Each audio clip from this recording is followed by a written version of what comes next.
Okay, so hello, welcome everyone.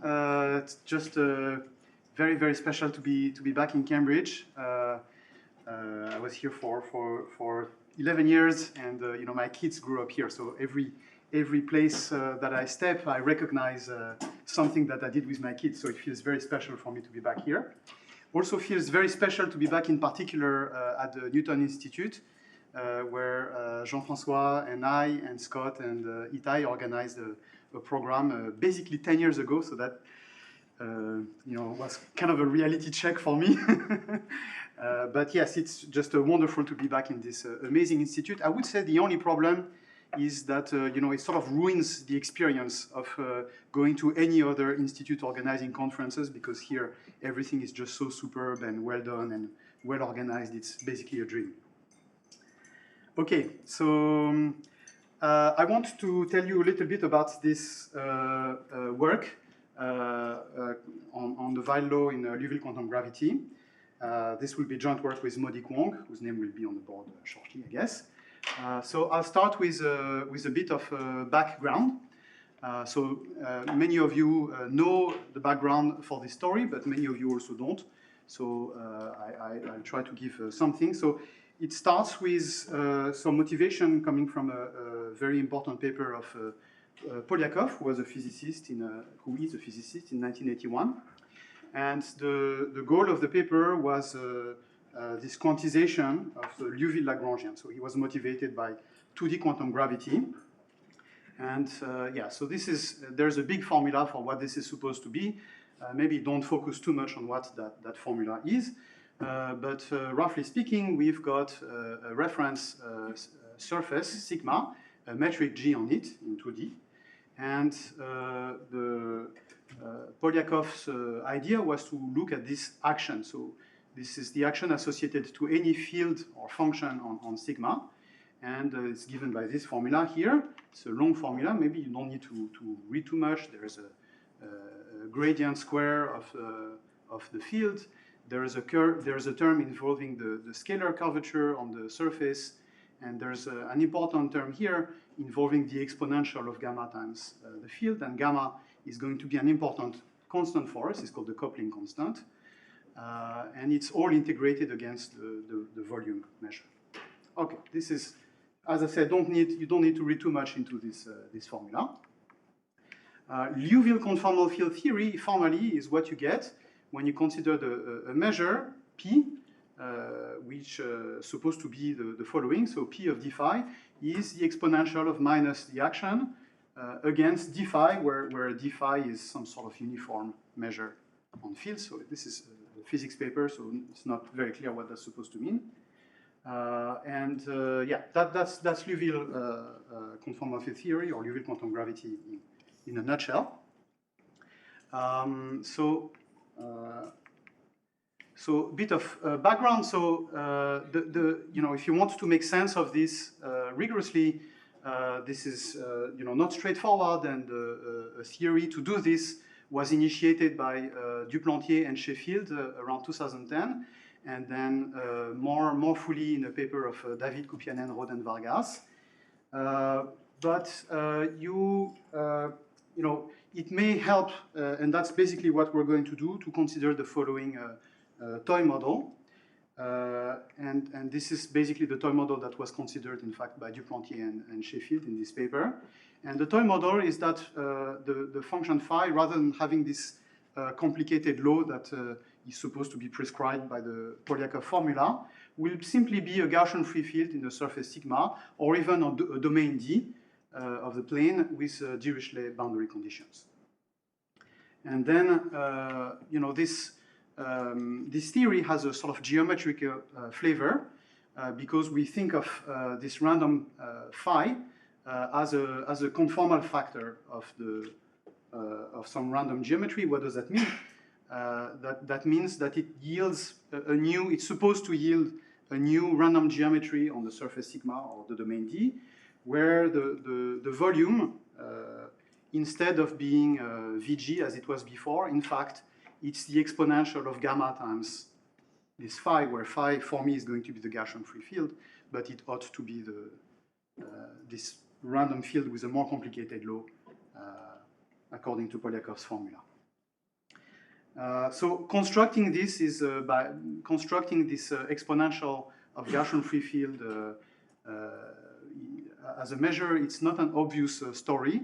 You need some work in order to do this, because, as many of you probably know, the Gaussian free field is not defined pointwise. It can only be understood as a random generalized function. So that means you cannot exponentiate it pointwise. So a priori it's not clear what that means, this formula, but actually we can construct it using the theory of Gaussian multiplicative chaos. And again, gamma is this important constant called the coupling constant. And there's a picture on the right, which is due to Nicolas Curien, which is supposed to illustrate a bit this idea of random conformal factor. If you want, if your surface was the sphere initially, sigma, you can think that, before we had a spherical, the round spherical metric, where every piece of the sphere measured roughly the same. And now you use the exponential of the Gaussian free field to kind of distort volumes. And so in a portion where the Gaussian free field is very high, you will see that that's because the mass locally is indeed very high. Okay, and that corresponds to the fact that you will have lots of these triangles. So this is supposed to be a triangulation of the surface where each triangle, roughly speaking, is equilateral or has the same mass. Okay, so that's a bit the idea for this Liouville quantum gravity story. Please feel free to interrupt if there are questions. I know this is a bit vague, but I hope I will become more concrete in a second. So the goal of this work and of this talk is to ask ourselves questions related to the spectral geometry of Liouville quantum gravity. And the question really that we want to ask ourselves is this. So we've got good definitions of objects related to Liouville quantum gravity. So that can be the measure, the volume measure that I just talked about. There's a random metric that is known to be associated with this, whose construction is very complicated. And there is a diffusion, which is the Liouville-Brownian motion. I'll talk more about this in a second. So we've got sort of a basic geometric objects to work with, and the question I want to investigate is what do classical theorems of geometry, and in particular spectral geometry, become in this context? So, concretely, we'll be asking questions like what can be said about the eigenvalues and the eigenfunctions in Liouville quantum gravity. So this will be defined concretely, more precisely later in this. So the kind of, if you want to have some sort of guiding questions in your head, then the slogan could be this: can you hear the shape of Liouville quantum gravity? Okay, well, I'll make this more precise later. So this is not just because the questions are sort of mathematically very natural, in my opinion, but also because, as we will see, and I hope to explain this towards the end of the talk, there are some connections that I think are unexpected, conjectured connections to an area that's called quantum chaos, and I hope to say a few words about this for the end of the talk. Okay. So I'll start with something that probably many of you have heard of. This is, can you hear the shape of a drum? This is a famous question asked by Mark Katz, 1966. And concretely, the question is, if I give you the eigenvalues associated with, minus half of the Laplacian, half because we're probabilist. So you consider the eigenvalues associated with minus half of the Laplacian in some domain that you don't know, with Dirichlet boundary conditions. If I give you these eigenvalues, can you tell me what the domain was up to isometry of the domain, so up to translation and rotation? Obviously, this would not affect the eigenvalues in the domain, and the question is whether really once I give you the eigenvalues, I've really told you what the domain is up to translation and rotation. And it turns out that this is actually a surprisingly deep question, and it took a long time for people to find counterexamples, especially in dimension 2, where this is most difficult. And in higher dimensions, this was done by Milnor, I think in the 70s. And in 2 dimensions, this was done by this very well-known paper of Gordon, Webb, and Wolpert. You see here examples of 2 domains, on this side and on that side. These domains, they are not, isometric to one another, but maybe you can see that, I don't know if you can see, it's going to be hard to see just by looking at the picture, but actually they have the same sequence of eigenvalues, the exact same sequence of eigenvalues. So it turns out one cannot hear the shape of the drum in generality. In fact, Mark Katz was motivated by this very famous result of Weyl in 1912, which says that at least the eigenvalues, they in fact determine the volume of the domain. So more precisely, if I consider n of lambda will be the eigenvalue counting function, so I count all the eigenvalues lambda n that are less or equal to lambda, and then Weyl showed that, so this is the 2-dimensional version of the result. There's also a higher dimensional version, but I only state it in 2 dimensions. Weyl showed that if you divide n of lambda by lambda, then so the eigenfunction, the eigenvalue counting function grows linearly, and the growth rate is this constant C0, 1 over 2 pi with my normalization, times the volume of the area of the Lebesgue measure of t. So here I've stated it in a domain, in a bounded domain, but actually the result is in fact more general than that. You would get the same result on any 2D Riemannian manifold, in fact with the same constant, in fact the result works in higher dimensions as well, and you need to adjust a bit. The constant would be different, and the growth rate would be in general lambda to the dimension over 2.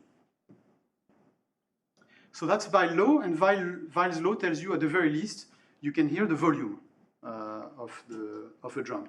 If I give you the eigenvalues, at the very least I've determined the volume of this domain. Maybe not the full domain, but at the very least its volume. So this was the motivation, and we'd like to know what are the analogs of these results in Liouville quantum gravity. Okay? So I'm going to, first of all, in order to tell you a little bit how do we ask a question like that, I need to tell you a little bit what is how do we define the eigenvalues and the eigenfunctions. So just like in the case of manifolds, they are associated with a diffusion in this random geometry. This diffusion is called the Liouville Brownian motion. Okay, so this is a famous video that I love, which was produced by Henry Jackson, who was a PhD student. You can find it on YouTube. If you Google Henry Jackson Liouville Brownian motion, you will find it. It's now got close to 2,000 views on YouTube. I believe 1,000 they come from me. I think I'm not certain, but 1,000 is not from me. I'm pretty sure. So this is a process that was constructed basically 10 years ago, independently by myself and in a paper by Garbon, Rode, and Vargas. And this is what you see here on this amazing video. So what are we seeing here? Let me just tell you, we are seeing a trajectory that moves in the landscape. The landscape is going to be the Gaussian free field. I remind you that this Gaussian free field is what's called the conformal factor in this random geometry, which means, again, just so that you can remember that really locally, the volume is blown up by a factor which is exponential of the Gaussian free field. So how do we define it? We define it, we can't define it straightforwardly, so it's complicated, because if we had a true Riemannian metric, this Riemannian metric would induce a Laplacian, and we would say that Brownian motion in this random metric would just be the process whose generator is a Laplacian. Yeah?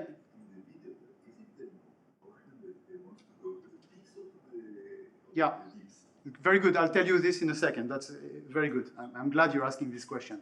So the answer, okay. So we can't use Laplacian. The geometry is too rough to make sense of differential calculus basically. So you have to do something else to define it, and that something else is you first regularize the Gaussian free field. So that's this phi epsilon that I'm talking about. Phi epsilon is Gaussian free field regularized at scale epsilon, and you use the fact that we know that Brownian motion in 2 dimensions has this property of conformal invariance.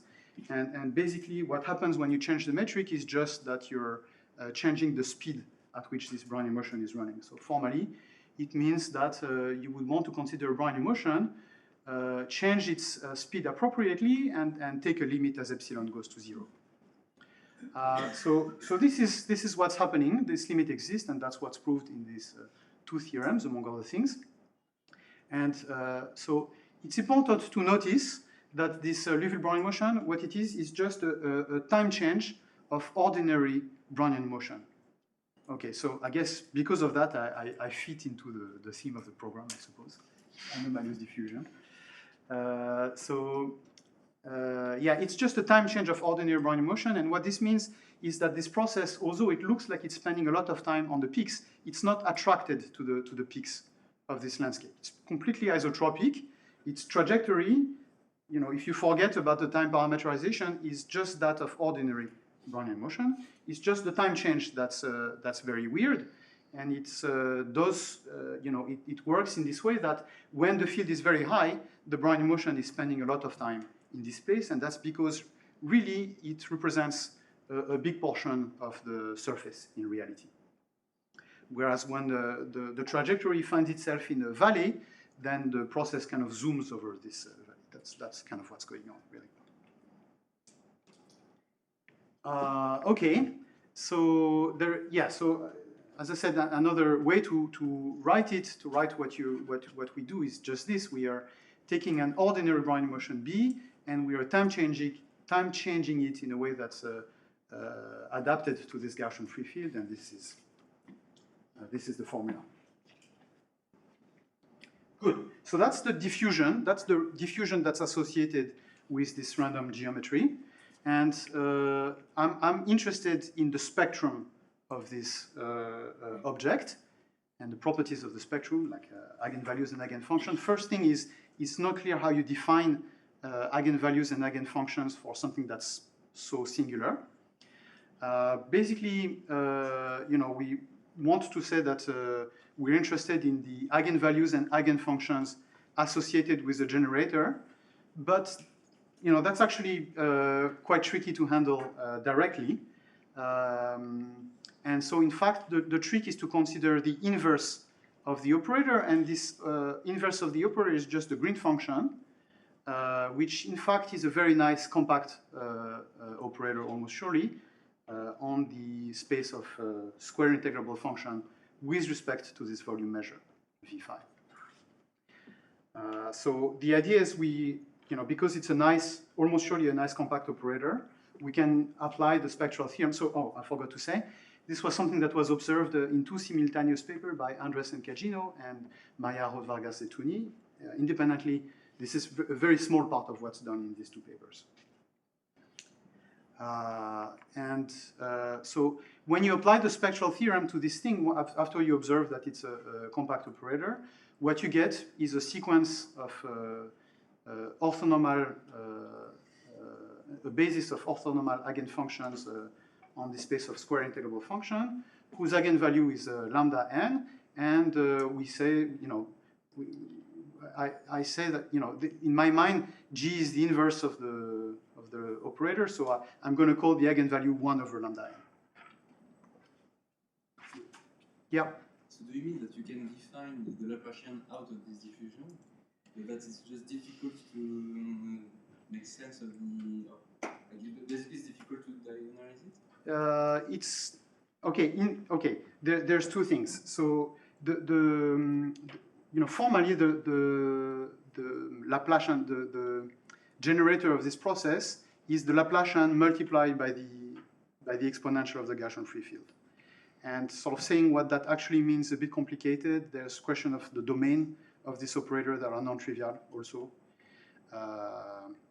But the point is that even if you could sort of directly work with this operator, in reality, this would not be a compact operator. You could not apply the spectral theorem to it. In fact, when you define the eigenfunction and eigenvalue of the ordinary Laplacian, you also do the same. You don't work with the Laplacian, which is not a compact operator, it's not bounded, but with the green function. This is a compact operator.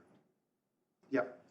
So if I like smooth my GFF and get some approximate eigenfunctions, do they converge to these ones? Good question. I suppose that's true, but I've never actually checked that. I guess that's got to be true, but yeah.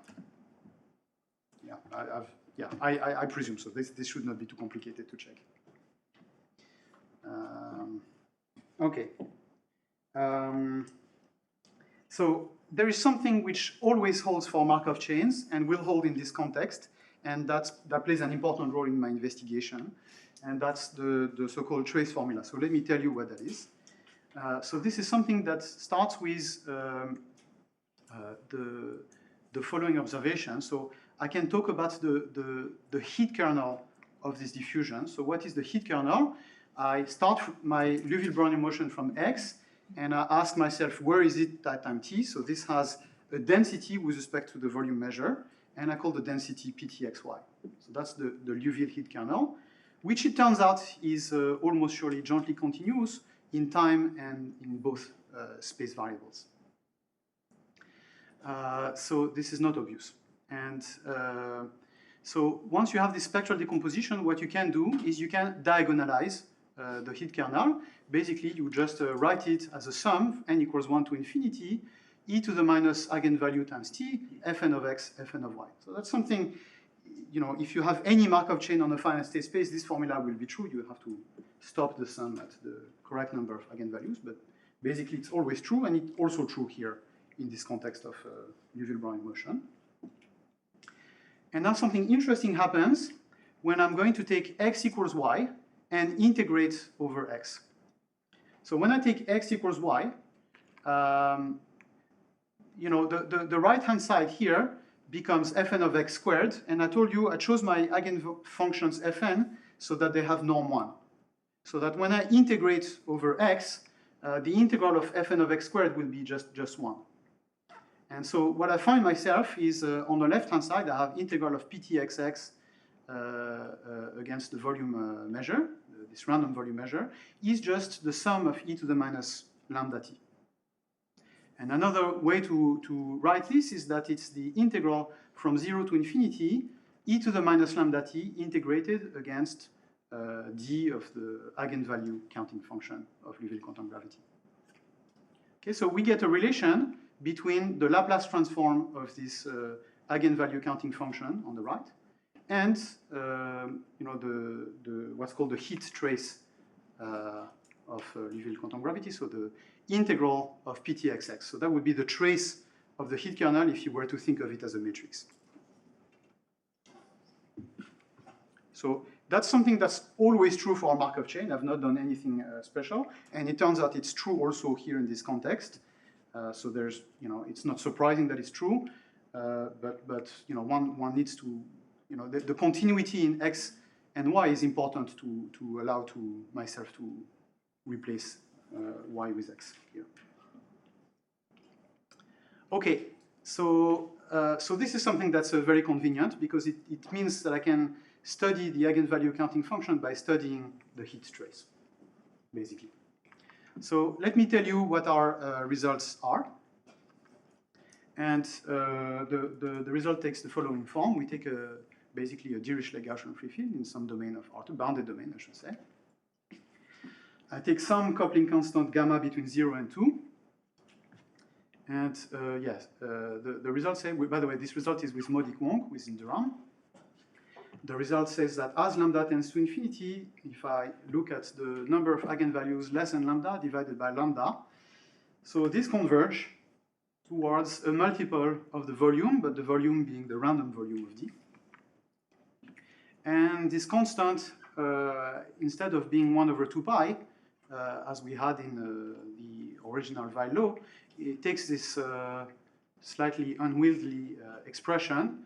Don't maybe read this formula. just maybe note that it involves an exponential of an exponential of Brownian motion, because this function I is x e to the minus x. Okay, so it's expressed under this slightly complicated formula. Yes? Yeah, the convergence takes place in like almost fully in L1. No, thanks. It's actually in probability. Okay. Yeah, so it's quenched on the Gaussian free field, but in probability. Yes? If you take like just a smooth conformal factor instead of exponential proportion free field, you will get a factor in front of the area. So what is the general? Good, good. So thanks for asking this question. So as I said, the Weyl law, as formulated by Weyl, it holds for any smooth Riemannian manifold, always with the same constant. The constant in front does not depend on the metric or on the manifold. So if you were to smooth your Gaussian free field, you'll get Weyl law, but with a constant C0, which is 1 over 2 pi. And why here you have C gamma instead? All right, okay, yeah, well,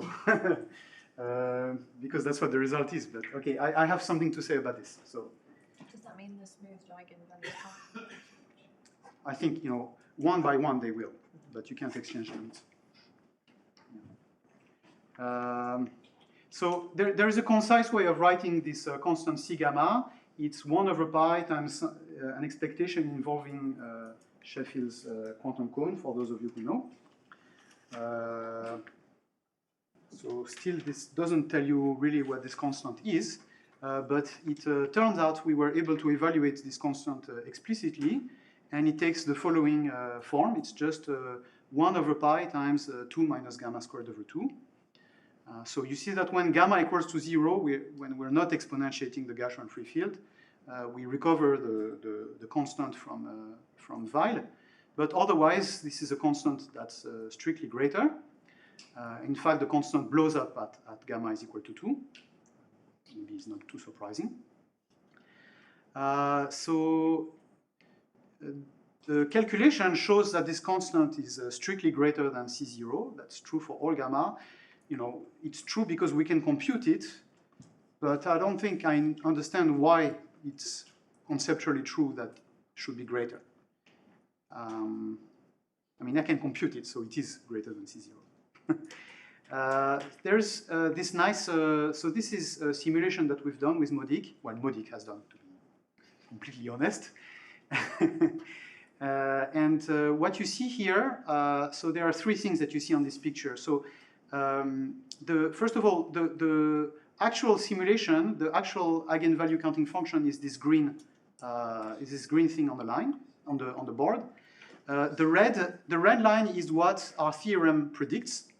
The blue line is where the eigenvalue function would be if we were in the Riemannian setting. So the fact that the red line sits above the blue line corresponds to the fact that C gamma is greater than C0. Now, I don't know if you can see. So, you know, when you look far up there, it looks like the red line is a better approximation than the blue line. But when you kind of zoom in over here, and this is a zoom in, you see that initially the blue line works better. Not completely clear why that's the case.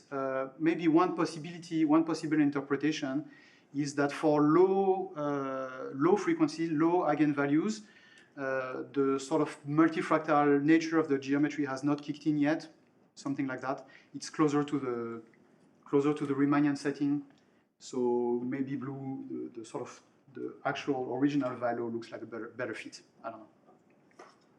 So did you in particular play with the regularization of the field? Like can you move this? I don't know. Like does the threshold where the red starts to be better than blue depend on the regularization of the field? I don't think we've done a very systematic study of this. Yeah, it's a good question. I would say not. I would say it's a true feature of the. Yeah, that's what you would observe also if there was no regularization, I would say. Yeah, obviously to do the simulations, we have to regularize things. Okay, so that's one thing. I have more to say. I'll come back to this a bit later.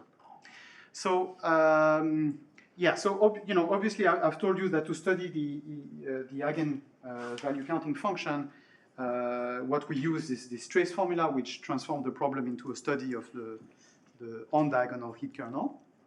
And in this context, what we prove is that, so this is sort of a restatement, if you like, of the theorem, almost a restatement, which is that if you take the heat kernel, this looks like 1 over T times a constant, this constant C gamma, times the volume of A. And that's true for every open set A in your domain. Okay, so I take any open set A, I integrate the on-diagonal heat kernel on that set A, and this looks like 1 over T constant C gamma times the volume of A. That's true for every A. So that's what we prove in probability. And an obvious question is whether it's true that pointwise, when you fix X, the heat kernel PTXX looks like this constant C gamma divided by T as T tends to 0. And maybe for almost every point X, let's say. That would be a good way to. So if this was true, then obviously, not obviously, but essentially you would expect something like that to be true. So this is an obvious question to ask. So is it true, pointwise, that the heat kernel looks like constant over T? So here are the pros and cons. The cons is that the geometry is very multifractal, very inhomogeneous. There are all sorts of points where the free field looks very strange. So that sounds maybe a bit optimistic. And the pros, on the other hand, is that I've just restricted myself to typical points. So if I ask myself for almost every point, I'm basically restricting myself to points that are in some sense typical for the Gaussian free field. And in fact, the Liouville Brownian motion spends most of its time on such typical points. So maybe the geometry that is seen by a trajectory of Liouville Brownian motion is kind of always the same.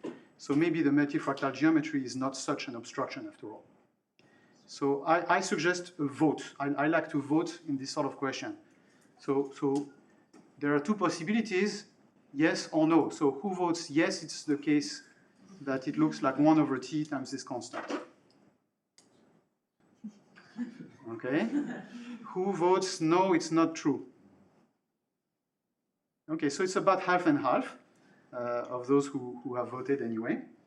And I think it's good. I mean, I have to say I wasn't sure what to expect as well. So, in fact, we can prove it's not the case, even when you restrict yourself to almost every point. And I can tell you a bit more. So, what we expect when you fix a point X and you fix a realization of the Gaussian free field is that as T tends to 0, there will be non-trivial upper and lower logarithmic fluctuations. So we will not look like constant over T, but sometimes constant over T times log T to some power, maybe, and sometimes constant over T divided by log T to some power. Sorry, what was the choice of D again? That was general? General, yeah. Take it the unit disk if you want. Right, so that's what we expect.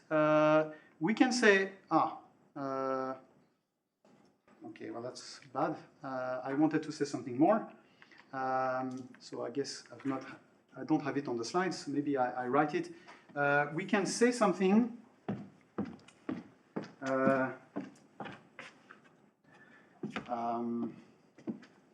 So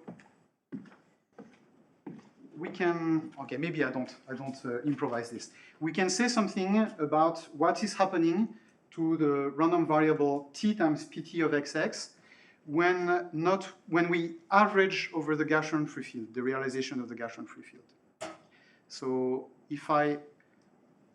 one thing I can do, up till now I had in mind that I fixed the realization of the Gaussian free field, and I was trying to obtain result given the realization of the Gaussian free field. But if I'm trying to say something about PTXX, what I can do is I can say, after all, this is a random variable, depending just on the Gaussian free field and the point x. And I can try to say something about the law of this random variable as t tends to 0 when I think of it as a function of the Gaussian free field. And just because of this, we can prove a convergence in law to, well, we can't quite prove that either, but essentially we can prove something that is morally equivalent to a convergence in law of this random variable to a non-trivial random variable. What is really going on is that, you know, there are, if you kind of, if you fix a point and you fix a realization of the Gaussian free field and you send t to 0, there will be non-trivial logarithmic fluctuation both in the upper sense and in the lower sense. And then the reason why something like that is nevertheless true is that when you average over an open set A, you average over all points in an open set A, these sort of upper and lower logarithmic fluctuation, they kind of cancel each other. And it looks like it behaves like just 1 over t. And this constant C gamma, if you want, is the expectation of this non-trivial random variable describing the limiting behavior of PTXX when you average over the realization of the Gaussian free field. Okay, so I know this is a lot to absorb, and I'm happy to try to re-explain. This is something that took me a while to get my hand around. Anyway, it's very lucky for us that it's true. Otherwise, the Weyl law would just not be true. So we're very happy, very lucky, I think, that these non-trivial pointwise fluctuation, they sort of average each other out, and as a result, the heat trace behaves very simply. Okay. Yeah. So I want to tell you about some of our conjectures and this connection to quantum chaos that I think is very interesting. Okay, so the first conjecture is that one can hear the shape of Liouville quantum gravity, almost surely. What does that mean? That means that if I give you the random eigenvalues of of my Liouville Brownian motion, then I can tell you almost surely what is the underlying Gaussian free field from which they derive. So formally, there is a measurable function of the eigenvalues which tells me the Gaussian free field. So yeah, this is obviously, you know, in contrast with what we know is happening in the deterministic Riemannian case. Would you also be told the value of gamma? Yes. You're asking, could I find also the value of gamma? I guess so. Yes, I could also find the value of gamma. I think just. I just wanted to. Yeah. That's. Okay. I've not thought about it, but I guess so. Yes. Do you also know the underlying domain then? Thank you. Very good question. So here I had in mind the setup where I told you the underlying domain, but it's natural to ask, what if I don't even tell you the domain? So for these two, we have a conjecture. And what we conjecture really is that the sequence of eigenvalues, it determines the domain and the field up to a natural notion of equivalence of random surfaces, which was introduced by Duplantier and Sheffield. So it's, you know, just like in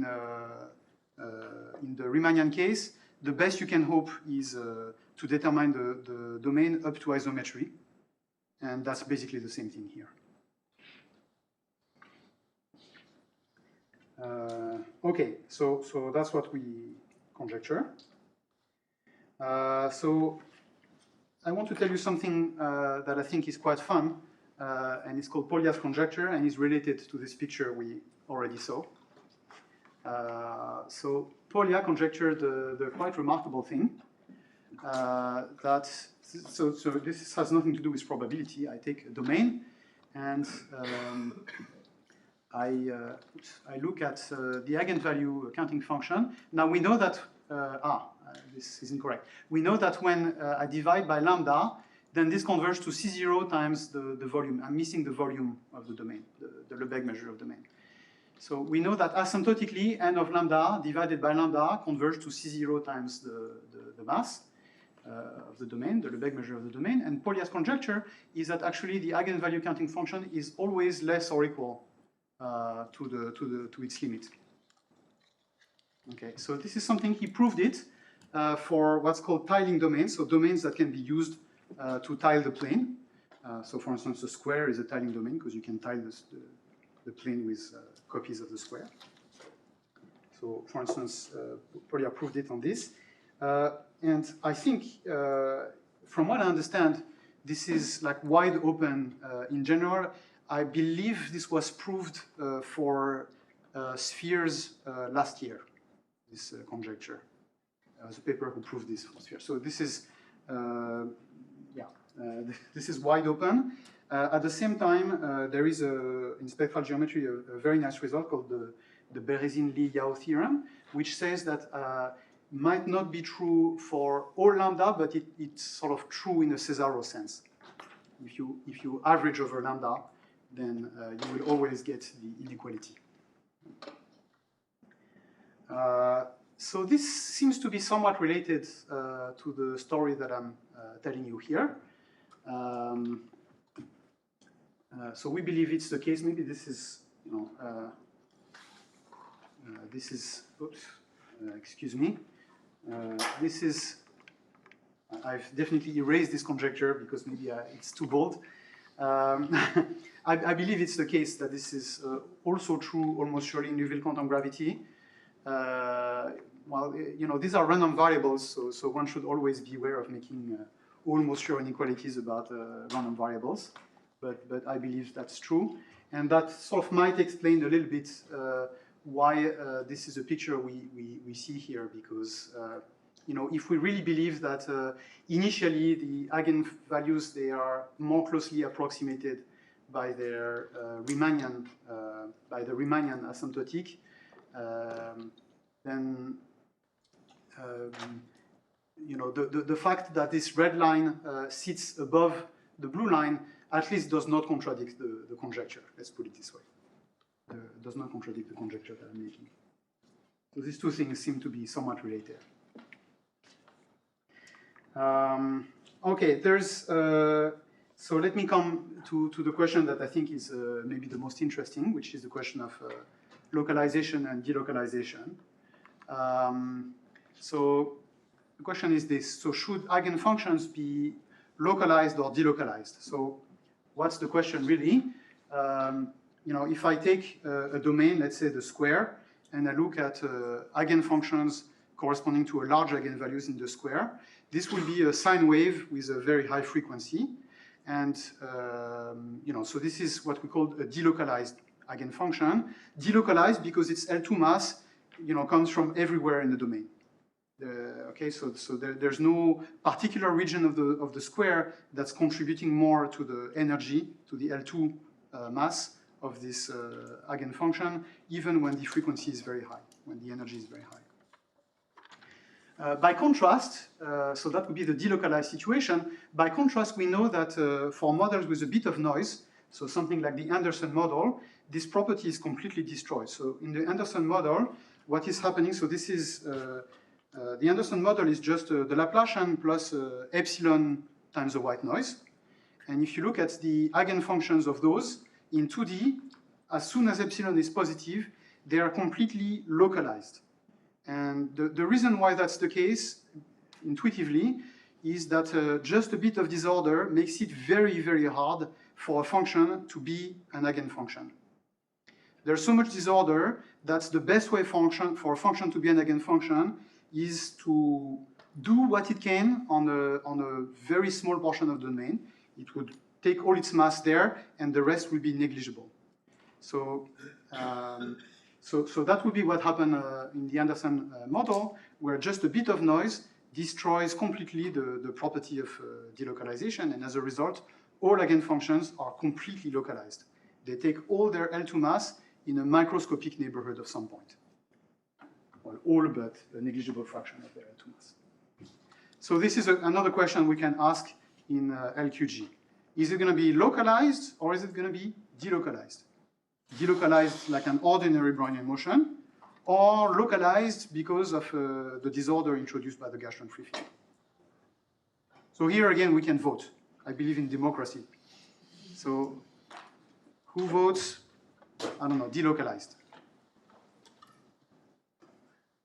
Who votes localized? Slightly fewer. Okay. So here's a simulation.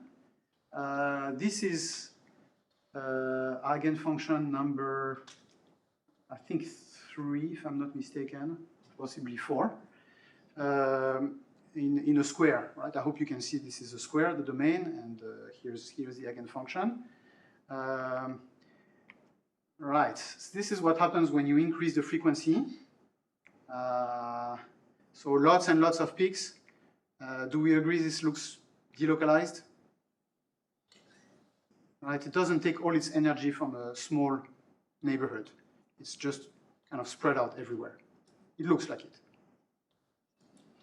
So this seems to be sort of, this seems to go against the Anderson model, yeah?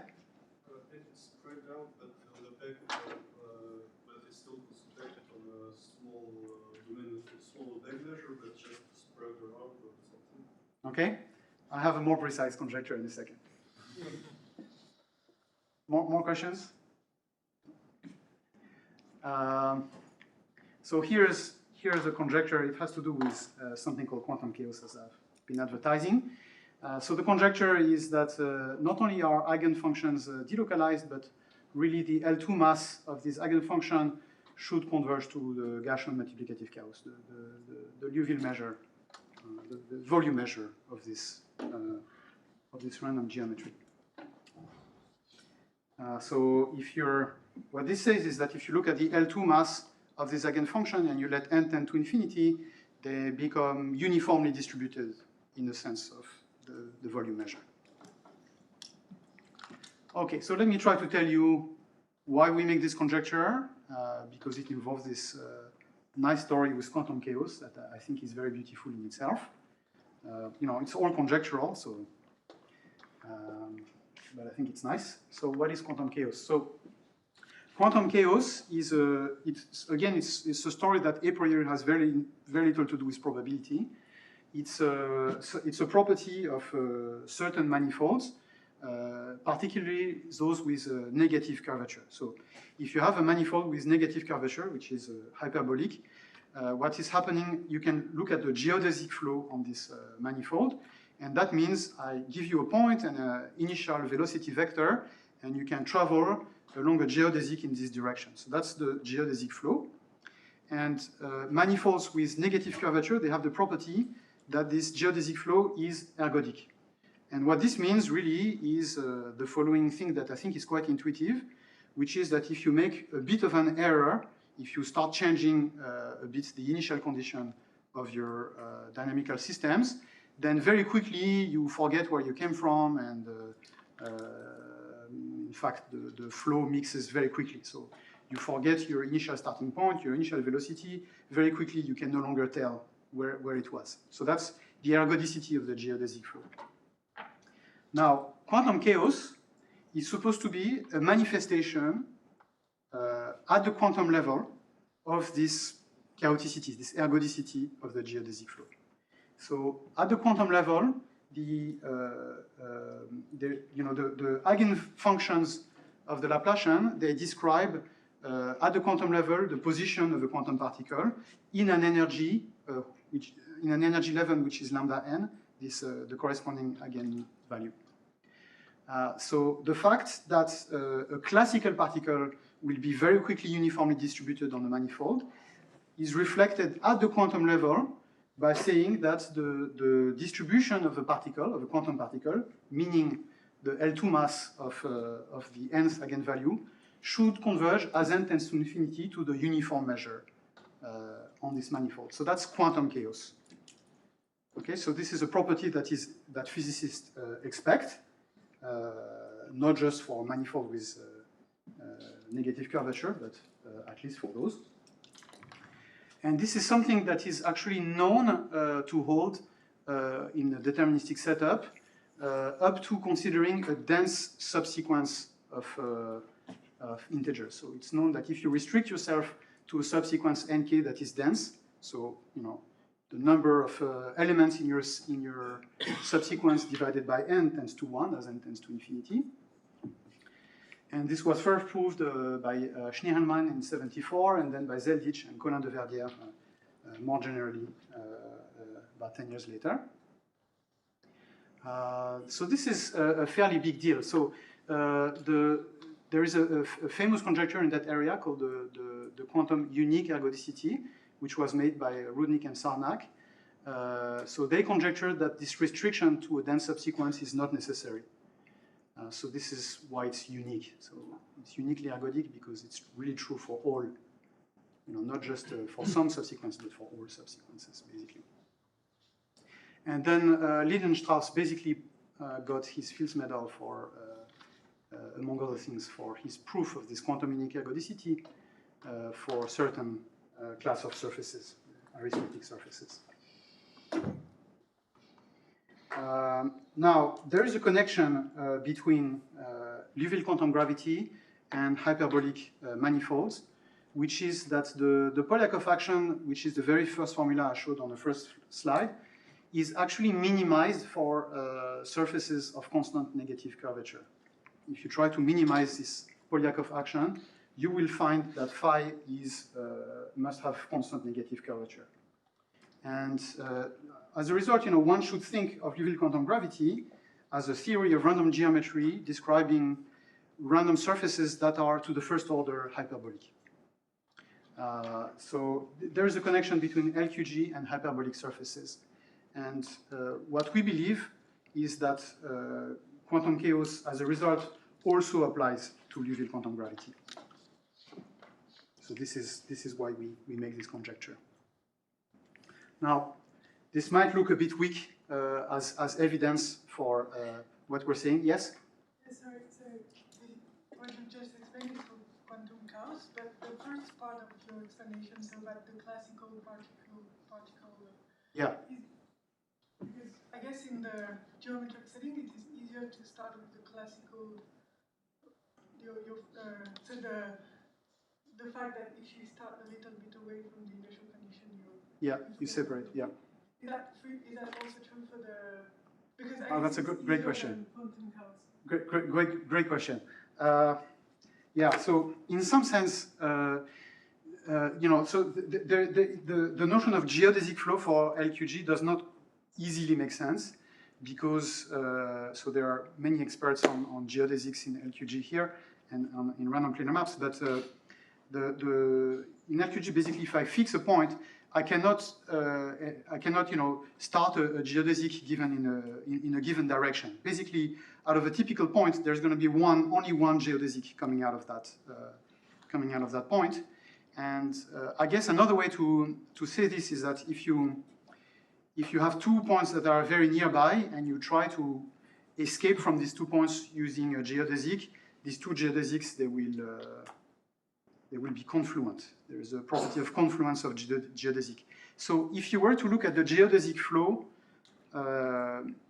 in the classical sense, the geodesic flow, I would say, is the opposite of one that is chaotic. So from the classical perspective, the geodesic flow of LQG, I think, is not chaotic at all because geodesic, they merge together immediately. So it's not that you forget your starting. Not only you don't forget your starting point, but you're forced to be on the same highway very quickly. Nevertheless, once you move to the sort of quantum perspective, the distribution of eigenfunctions, I believe there it's chaotic. So I don't know. Yeah, I don't know. This is weird to me as well. So yeah, I don't know. So I'm not sure. The evidence I gave was very convincing. But so here's something else that we can do that I think provides further evidence for this connection, this conjectural connection to quantum chaos. And this is the property concerning the spacing of eigenvalues, which if you're taking a deterministic manifold, one which is chaotic in the classical sense, So quantum chaos predicts not only that eigenfunctions should be delocalized and approximately uniformly distributed in an L2 sense, but also that the eigenvalues should exhibit local repulsion. And in fact, their conjecture is that the statistics of eigenvalues locally should be given by Gaussian orthogonal ensemble. So naturally, we couldn't resist making this conjecture too for Liouville quantum gravity. And we've made some simulation. This is spacing, the histogram is spacing of actual eigenvalues. And the red curve is what's predicted by the GOE distribution. So I think this is a very convincing argument. I should say that in the classical setting, again, for deterministic manifolds, either the geodesic flow is chaotic and you have delocalized eigenfunctions and GOE distribution for the spacing of eigenvalues, or you have basically, I think the typical situation is that then in the opposite situation, the spacing of eigenvalues would basically be a Poisson point process. So just completely independent and no repulsion between the eigenvalues. I'm not completely certain that this is such a clear dichotomy. In fact, I have to think more about it. But I've read that this is basically what is expected, more or less. And I mean, I think I don't know if it's really true that this is a GOE distribution, but what is clear is that this is not a Poisson point process here.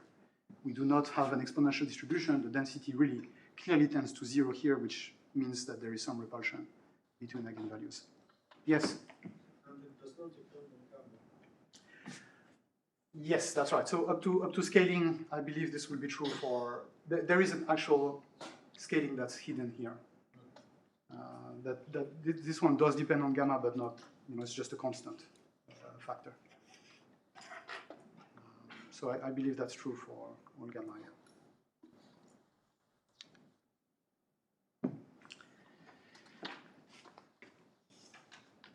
I guess that's it. So thank you very much.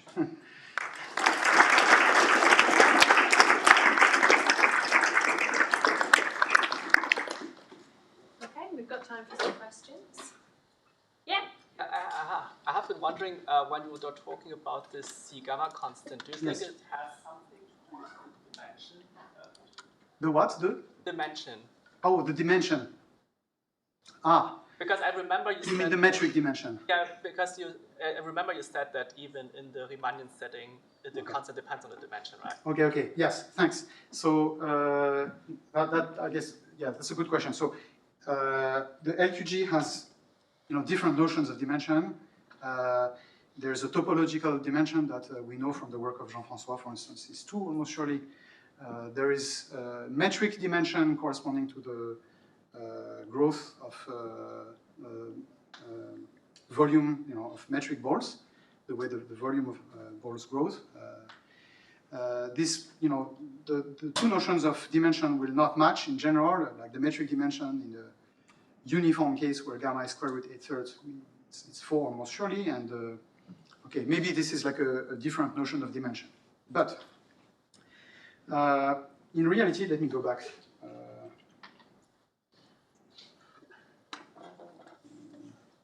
Close to the beginning. In reality, in the Weyl law, the constant is not the only thing that would depend on the dimension. So if you were to work in dimension 3, it wouldn't be lambda here, but lambda to the 3/2. In general, lambda to the d/2, where d is the dimension of the manifold. So from this point of view, our result says that the dimension of this manifold is, of Liouville quantum gravity is 2. Now, right, because we get the same rescaling lambda to the same power as if we were in dimension 2 for our result. Let me just go back to our result here. So the power of lambda that we need to rescale is also 1, so 2 over 2. And so that indicates that, from that point of view, the dimension of LQG is 2. And that's because this dimension is related to the spectral dimension, to what's called the spectral dimension, which is the same thing as the way the heat kernel tends to 0. It should look like t to the minus d over 2 as t tends to 0. And indeed, we see that our heat kernel to the first order, at least when you integrate, the heat trace looks like 1 over t to the d over 2 here again.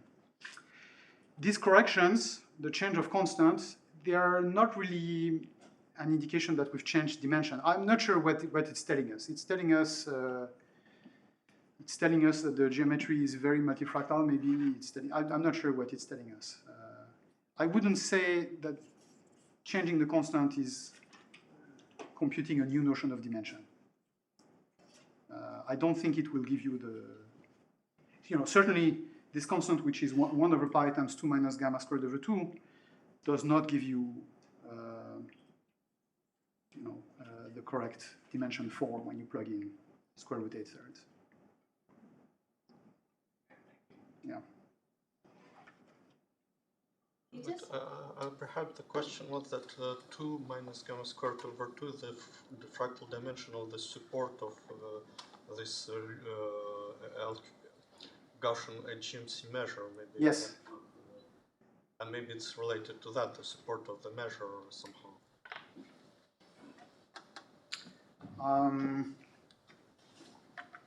Yeah, possibly.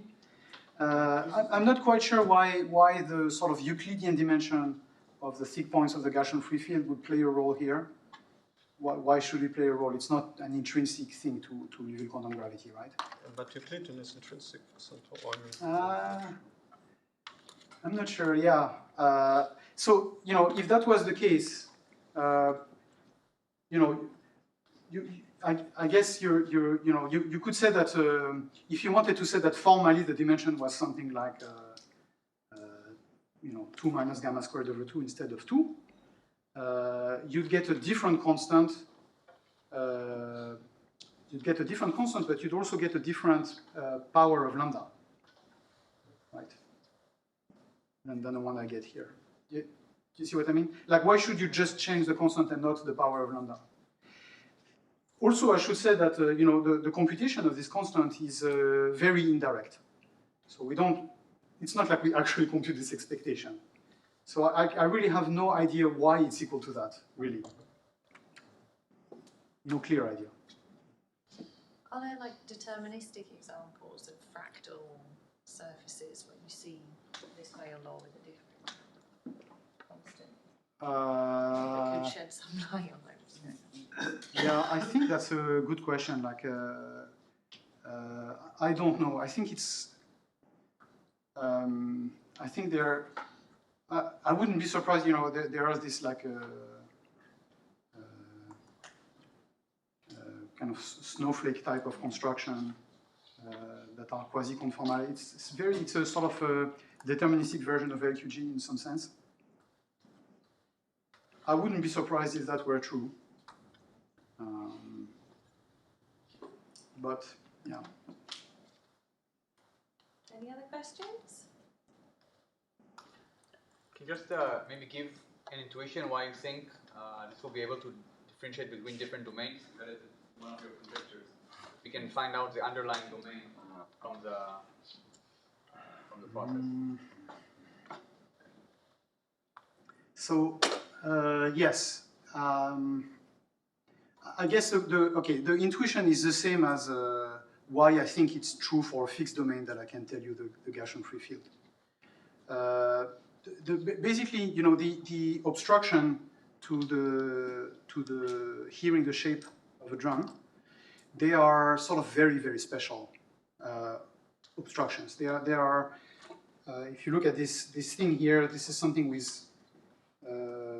symmetries and corner that are quite special. To find a counterexample, you really have to do something quite special to it. So the basic idea is, I guess, that once you randomize over the metric, these obstruction, these symmetries, they just cannot hold almost surely. What are the chances that two realizations of the Gaussian free field give me the exact same set of symmetries? It's just not possible. They are going to be broken by the randomness of the Gaussian free field. Basically, that's the idea. So, in fact, there is one result that goes in this direction, which is that if you're assuming your domain to have an analytic boundary, there is also one, I think two maybe, two kind of symmetric axial conditions. But forget about those. Something like an ellipse would have this biaxial symmetry. So for such domains, it is known that you can hear the shape of a drum. So I would say my intuition is that generally speaking, it just is possible to hear the shape of a domain. And probability just allows you to say that in an almost sure, very concrete, almost sure sense. Answer?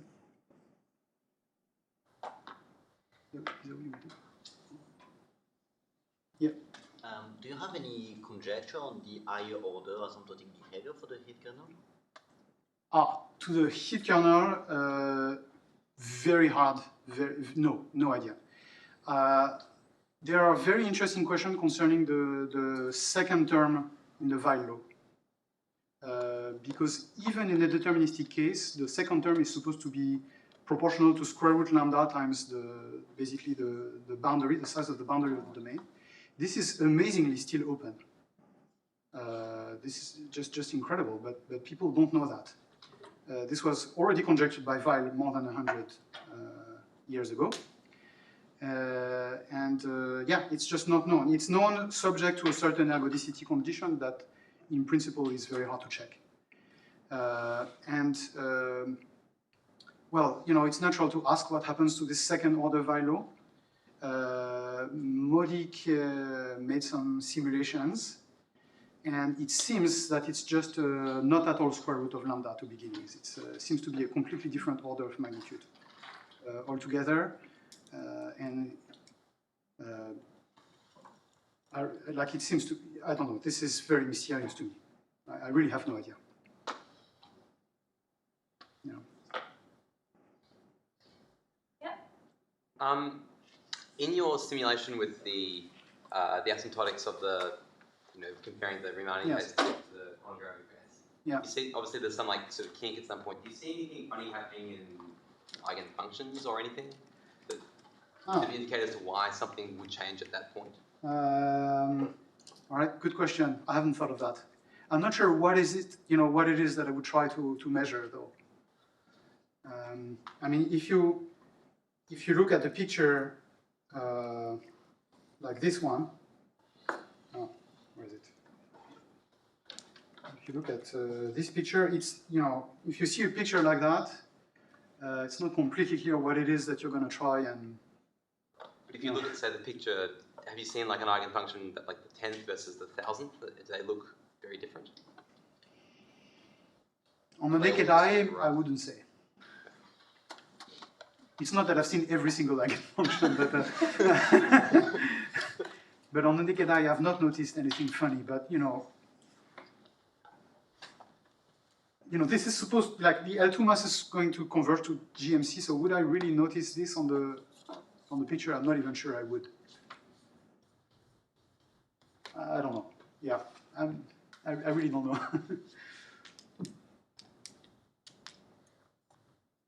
Okay, so we can continue grilling Nathanael in the break, which we'll have now. For now, let's thank him again.